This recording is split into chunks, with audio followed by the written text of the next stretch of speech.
ओम नमः सिद्धेभ्यः। नमो अरिहन्ताणं, नमो सिद्धाणं, नमो आयर्याणं, नमो वज्रायाणं, नमो लोवे सव्वसाहुणं। मंगलम भगवान वीरो, मंगलम गौतमो गणी, मंगलम कुंदकुंडार्यो, जैन धर्मोस्तु मंगलम। सर्वमंगल्य मंगल्यम सर्वकल्याणकारकम, प्रधानम सर्वधर्मानं जैनम जयतु शासनम, जैनम जयतु शासनम। यस्य स्वयं स्वभावाप्तिरभावे कुत्स्नकर्मणां, तस्मै संज्ञानरूपाय नमस्तु परमात्मने, नमस्तु परमात्मने। चेतिले चेतन, चेत्या विना किम चालसी।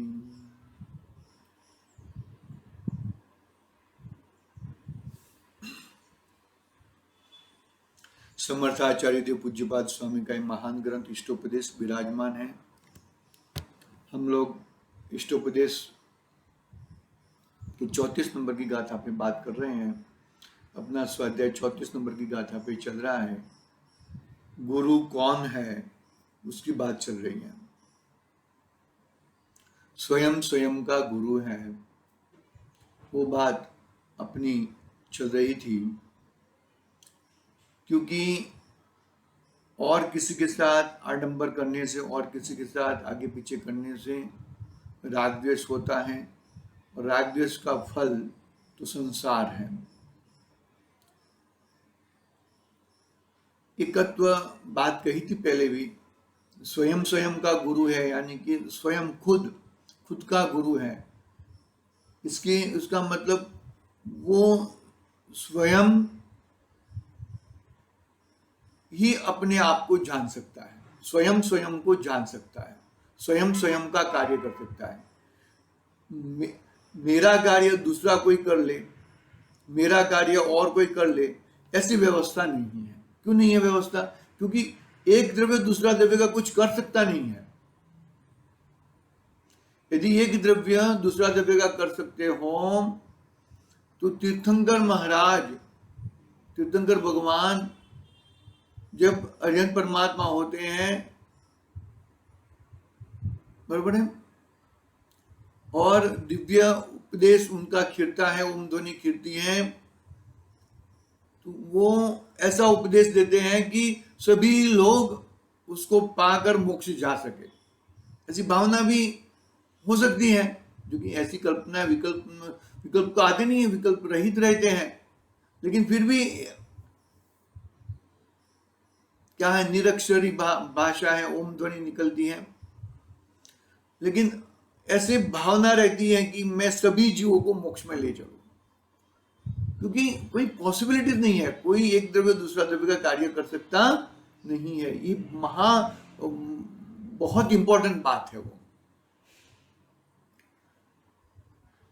आई बात समझ में? तो मोक्ष तो जाते हैं, तो मोक्ष कैसे आते? स्वयं से स्वयं के कारण।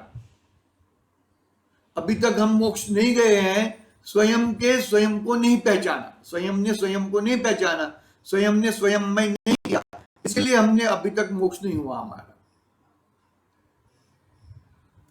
बात समझ में आ रही है कि नहीं आ रही है? बात को अच्छी तरह से हमें अपनी चीज को पहचानना है। मैं कौन हूं उसका एकदम हमें, क्योंकि मेरी सामर्थ्य क्या है, मैं क्या कर सकता हूं, मेरी शक्ति क्या है, वो देखना बहुत जरूरी है। देखो यहां पर 3 पॉइंट गुरुदेव के माध्यम से 3 पॉइंट डिस्कस हुए थे। इसीलिए स्वयं ही आत्मा अपने कल्याण का चाहने वाला है। मेरा कल्याण मैं ही कर सकता हूं और मैं ही चाह सकता हूं, दूसरा कोई व्यक्ति मेरा कल्याण चाह सकता नहीं है। अपने को सुखोपाय बताने वाला है, स्वयं स्वयं को सुख कर सकता है, सुख बताने वाला है, और सुखोपाय में प्रवृत्ति करने वाला होने से अपना गुरु है। स्वयं ही स्वयं का क्या क्या देखो, सुख के उपाय में प्रवृत्ति कराने वाला अपना आत्मा, सुख के उपाय में प्रवृत्ति कराने वाला अपना ही गुरु है, स्वयं स्वयं का गुरु है। एक बात समझ में, देखो क्या कहते हैं, इसीलिए स्वयं ही आत्मा अपने कल्याण चाहने वाला है। 3 बोल का सर टोटल कर दिया। मेरा आत्मा ही मेरे आत्मा का कल्याण चाहने वाला है, अन्य कोई कल्याण चाहता नहीं है। ये माटे पोते पोताना कल्याणનો चाहवा वाળો, कल्याण कहो, सत कहो, मोक्षનું सुख कहो, अपने को सुखोपाय बताने वाला, ये उपाय आ छे भाई। स्वयं स्वयं को सुख बताने वाला स्वयं ही है और कोई नहीं है। बीजा उपाय नहीं।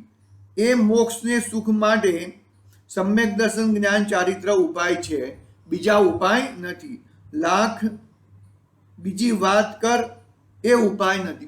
बीजी लाखों करोड़ों बात कर, लेकिन देखो अपने सम्यक दर्शन, सम्यक ज्ञान, सम्यक चारित्र से ही अपना कल्याण हो सकता है, अपना उपाय हो सकता है, अपनी चीज हमें मिल सकती है। सम्यक दर्शन, सम्यक ज्ञान, सम्यक चारित्र, ये दर्शन ज्ञान चारित्र दर्शाए यहाँ की श्रद्धा गुण, ज्ञान गुण और चारित्र गुण की पर्याय है। तो पर्याय इन गुणों के माध्यम से प्रकट हुई है। और ये गुण कहां पर है? ये गुण मेरे जीव द्रव्य में, मेरे आत्मा में ये गुण है। तो बात क्या हुआ, अल्टीमेटम क्या हुआ? अल्टीमेटम ये हुआ कि भाई मैं मेरा कल्याण मेरे गुणों के माध्यम से, मेरी वस्तु के माध्यम से मैं मेरा कल्याण कर सकता हूं, अन्यथा मैं मेरा कल्याण कर सकता नहीं हूं। एक बात समझ में, मतलब कितनी सरल बात है। इस सरल बात को हमने बहुत ही बुरी तरह से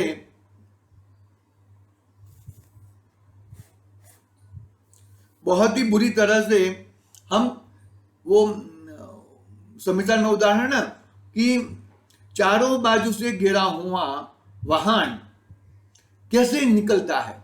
अरे भाई वो वमल है, वो वमड़ ऑटोमेटिक छूट जाएगा। जब तक वो तू वमड़ में पुरुषार्थ करने को ले जाएगा तो और घिसते जाए। कर्म के उदय में कर्म के साथ झगड़ा करने के लिए जाएगा, जब कर्म को हटाना चाहेगा तो और कर्म बंधेंगे। तू कर्म के उदय में वो वमड़ हुआ है ना, वमड़ चारों बाजू से वाहन को घेर दिया है, तो तू शांत हो जा, वाहन को वहां का वहां ही एज इट इज खड़ा कर दे। आगे पीछे हिलाने का कोशिश करेगा तो और खिंचता जाएगा। वो वमड़ है, वो वमड़ निकल जाएगा और तेरा वाहन छुड़ा हो जाएगा। तो कर्म के उदय में, क्रोध मान माया लोभ के उदय में तू अपने भगवान आत्मा को पहचान ले, अपने भगवान आत्मा में आ जा, तो तेरा कल्याण हो जाएगा। कितनी अब सब चीज जवाबदारी अपने पे छोड़ी है, हर चीज की जवाबदारी अपने पे छोड़ी है भैया। एक बात समझ में, स्वयं ही आत्मा अपने कल्याण का और सुखोपाय में प्रवृत्ति करने वाला होने से अपना गुरु है। स्वयं ही खुद का कल्याण कर सकता है और खुद को सुखी कर सकता है। अरे इतने सारे धकधकते लोहे के गहने पहनाए, माथे पे सगड़ी जला दी, श्यालिनी और उसके बच्चे मिलकर 3 दिन कर नोच के खा रहे हैं। इतना सारा होने के बावजूद भी तू अपनी सुख की प्रवृत्ति अपने में ढूंढ सकता है। क्यों ढूंढ सकता है? क्योंकि जो वो सब हो रहा है वो बाहर में हो रहा है, तेरे आत्मा के अंदर कुछ कर सकता नहीं है। तेरे आत्मा के अंदर कोई कुछ भी कर सकता नहीं है। तेरे आत्मा के अंदर यदि कुछ कर सकता है वो कोई कैपेबल है तो तू स्वयं नहीं है। तू ही अपना आत्मा का उद्धार कर सकता है और तू ही अपने आत्मा को सुखी कर सकता है। देखो क्या कहा, सुखोपाय में प्रवृत्ति करने वाला होने से बाहर में इतनी सारी विटंबनाएं, इतनी सारी परिस्थिति खराब होने की, अरे विचार करो उपसर्ग केवली कैसे होते हैं मालूम है? उपसर्ग केवली मानोगे कोई भावलिंगी मुनिराज ध्यानस्थ बैठे हैं और वो भावलिंगी मुनिराज नीचे बैठे हैं और ऊपर से देव का विमान जाता है, तो देव का विमान ऐसे जा सकता नहीं है जब तक देव विमान से नीचे उतरेगा और वो भावलिंगी मुनिराज को, संत को, हाँ छठे साथ में गुणस्थान में झूलते मुनिराज को जब तक नमस्कार नहीं करेगा तब तक वो जाता नहीं है। तो एक बार ऐसा हुआ कि मुनिराज बैठे हैं और देव का विमान ऊपर से जा रहा है, तो विमान अटक गया, तो देव को मालूम पड़ा कि नीचे मुनिराज बैठे हैं, तो तत्काल दर्शन के लिए आया और मुनिराज को देखता है तो उसको लगता है कि ये तो मेरा दुश्मन है, मेरा पूर्व भव का वैरी है, मैं उसको नमस्कार नहीं करूंगा।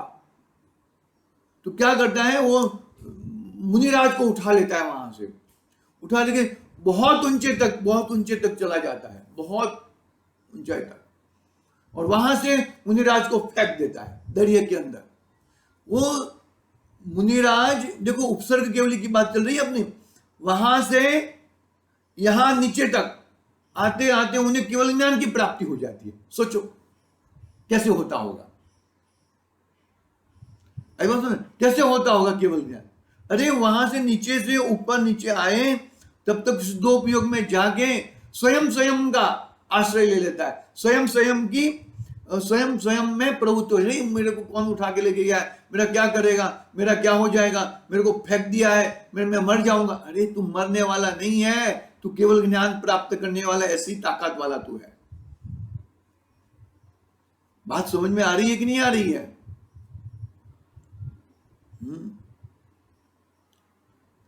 वहां से ऊपर से नीचे फेंके, नीचे गिरे, उसके पहले केवल ज्ञान लेके गंध कुटी में विराजमान हो जाता है। और अरे हो सके तो उसका आयुष पूरा हो रहा है तो तत्काल मोक्ष गति हो जाती है, घातिया कर्म नाश हो जाते हैं, अघातिया कर्म नाश हो जाते हैं और मोक्ष में चले जाते हैं। बस उनमें ऐसे उपसर्ग केवली होते हैं।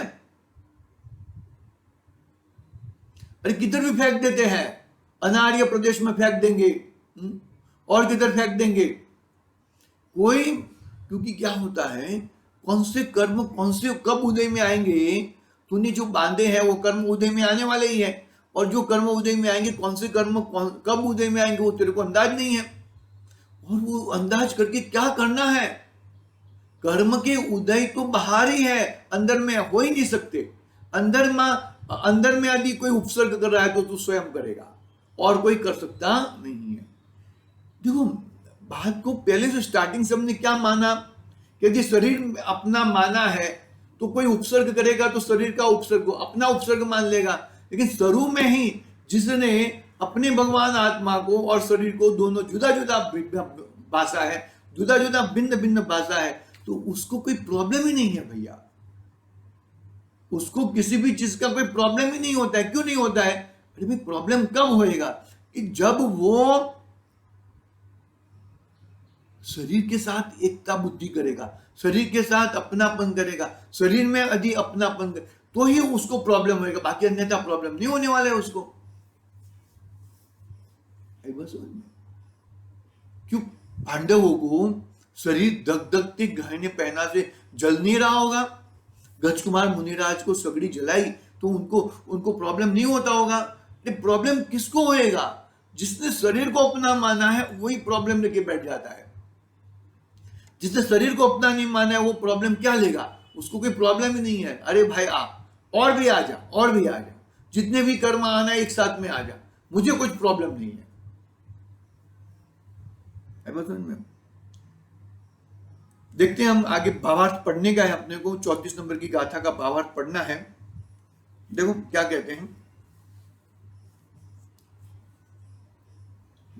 देखो भावार्थ में समाधि तंत्र का 75 नंबर का श्लोक भी लिया है, वो भी पढ़ेंगे। देखो भावार्थ में क्या कहते हैं, मोक्ष सुख का अभिलाषी, जो 3 पॉइंट के वही 3 पॉइंट यहाँ पे दोहरा रहे हैं। मोक्ष सुख का अभिलाषी आत्मा स्वयं आत्मा का गुरु है, स्वयं स्वयं का गुरु है। वहां पे दो आत्मा नहीं है, कल बात हो चुकी थी। आत्मा तो एक ही है, लेकिन आत्मा की जो तात्कालिक पर्याय है, तत्समय की योग्यता, तात्कालिक उपादान, वही त्रैकालिक उपादान को देखता है। तात्कालिक उपादान दूसरे को नहीं देखता है, त्रैकालिक को देखता है। तो स्वयं स्वयं को देखता है, स्वयं स्वयं का ज्ञान करता है, स्वयं स्वयं में रहता है। देखो, वह स्वयं ही अपना कल्याण चाहता है, वो स्वयं अपना कल्याण चाहता है। मुझे मेरा कल्याण करना है। कैसे? रुपये पैसों से, बंगलों से, हाँ, नौकर चाकरों से। पत्नी अपना कल्याण कर देगी? नहीं भाई, वह स्वयं अपना कल्याण, मतलब स्वयं से स्वयं का कल्याण होएगा। देवशास्त्र गुरु, अरे भाई देवशास्त्र गुरु है। जब मैं मेरे स्वयं में नहीं रहूंगा तब मुझे देवशास्त्र गुरु की जरूरत है। मैं मेरे स्वयं में रहूंगा तो मुझे देवशास्त्र गुरु की भी जरूरत नहीं है भैया। कितनी कड़क बात है भैया, बहुत ध्यान रखना है। वह स्वयं अपने को मोक्ष के उपाय का बोध करता है, स्वयं स्वयं का गुरु है, स्वयं स्वयं को ज्ञान करता है। अरे इधर उधर मत भाग, इधर उधर मत जा, तू अपने स्वभाव में जा। स्वयं स्वयं को बोध कराता है, किधर अटकाने नहीं देता। वह स्वयं अपने को मोक्ष के उपाय का बोध कराता है और स्वयं अपने को मोक्ष सुख के उपाय में जोड़ता है।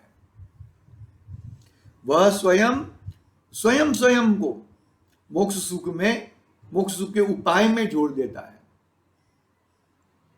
बाहर से मुझे सुख मिलने वाला नहीं है। देखो 75 नंबर की गाथा है समाधि तंत्र की, पूज्यपाद स्वामी का ही रचना है वो। नय की बात करते हैं। देखो,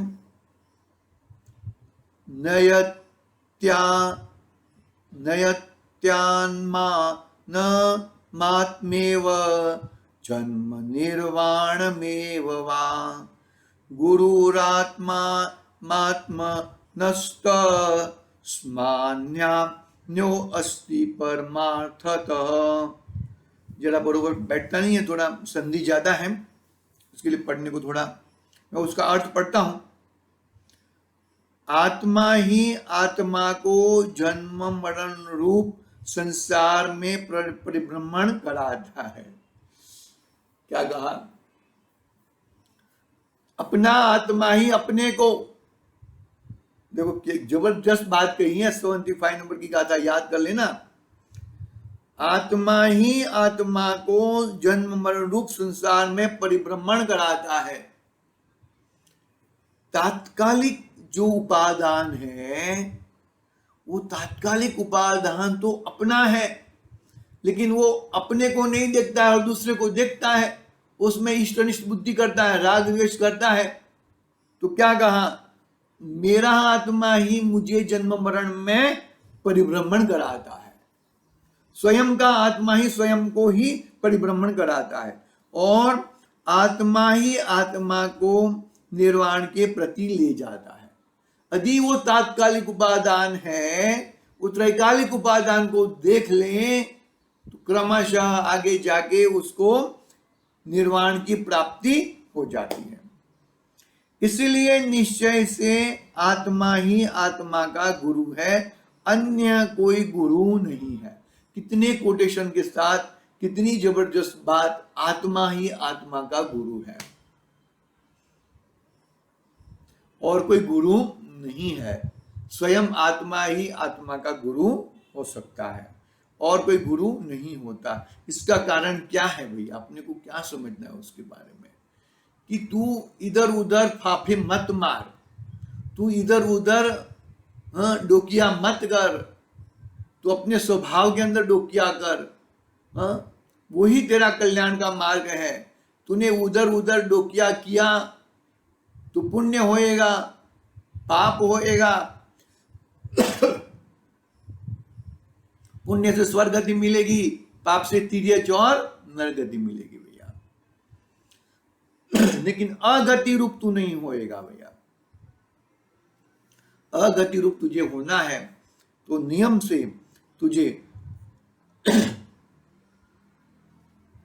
अपना कल्याण करना ही, अपने स्वयं से ही कल्याण। अभी तक कल्याण तेरा नहीं हुआ, इसकी वजह से तूने स्वयं को नहीं देखा। स्वयं से स्वयं को देखेगा तो तेरा कल्याण हो जाएगा। देखो,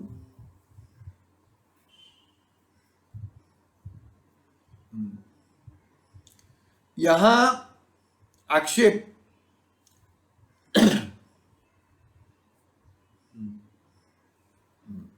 यहां शिष्य आक्षेप करके कहता है, इस प्रकार अन्य की उपासना प्राप्ति नहीं होती, अर्थात हे भगवान, उक्त नीति के अनुसार पर में गुरुपने का अभाव होने पर मुमुक्षु को धर्माचार्य आदि की सेवा प्राप्त नहीं होती।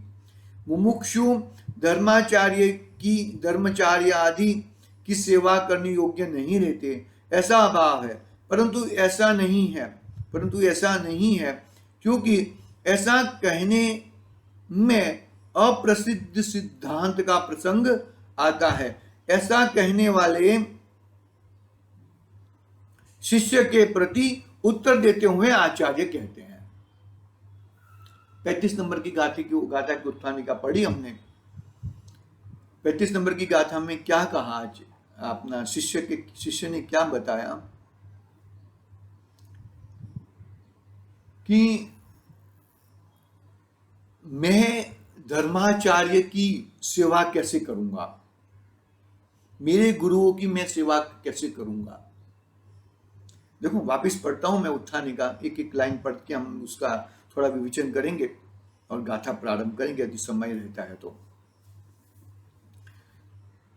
अन्य की उपासना प्राप्त नहीं होती, अन्य की यानी कि दूसरों की, यानी कि देव शास्त्र गुरु की।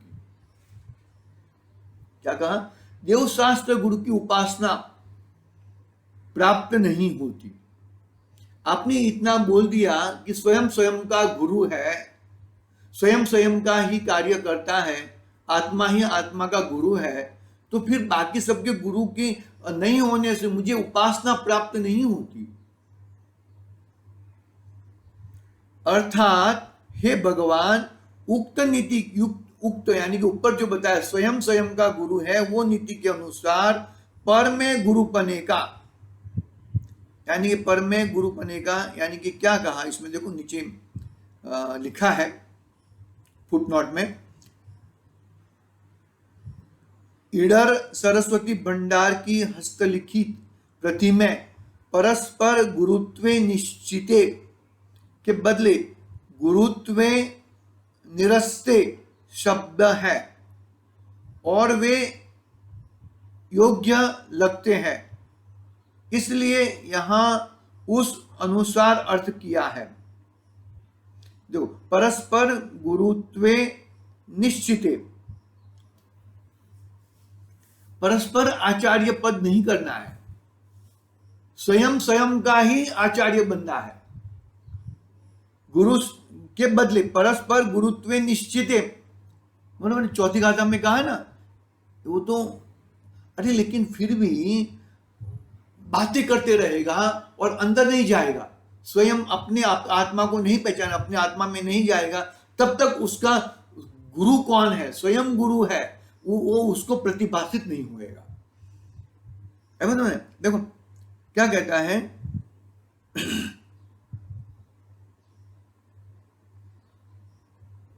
पर में उक्त नीति के अनुसार पर में गुरुपने का अभाव होने, अभाव क्यों? क्योंकि देखो, परस्पर गुरुत्वे निश्चिते, ऐसा लेख की जगह पे गुरुत्वे निरस्ते, उसमें मेरा गुरु मेरा स्वयं ही है, मुझे दूसरे को गुरु बनाने की जरूरत नहीं है। अनुसार देखो, उक्त नीति के अनुसार पर में गुरु पने का अभाव होने से मुमुक्षु को धर्माचार्य आदि की सेवा प्राप्ति नहीं होती। यानी कि मुमुक्षु ने मोक्ष मोक्ष मोक्ष का इच्छुक को, जो मोक्ष की इच्छा अभिलाषा वाला है, ऐसा मुमुक्षु को धर्माचार्य आदि की सेवा प्राप्त नहीं होती। अरे वही जीव सही मायने में सेवा करता है। आई बात समझ में? जब सल्लिखना मुनिराज लेते हैं, समाधि मरण कराते हैं, समाधि मरण होता है तो मिनिमम 2 मुनिराज और मैक्सिमम तो 45 इतने मुनिराज एक मुनिराज की समाधि में लगे रहते हैं। बराबर है? तो सही मायने में सेवा कैसे होगी? सही मायने में सेवा कैसे प्राप्त होगी? धर्माचार्य की सेवा प्राप्त कैसे होगी? कि धर्माचार्य की सेवा, तू स्वयं का गुरु है, खुद का गुरु तू स्वयं है, वो जब तक निर्णय नहीं होएगा तब तक तुझे धर्माचार्य की सेवा प्राप्त नहीं होगी। उसकी बात हम कल प्रारंभ करेंगे। आज के लिए ओम नमः सिद्धिभ्यः।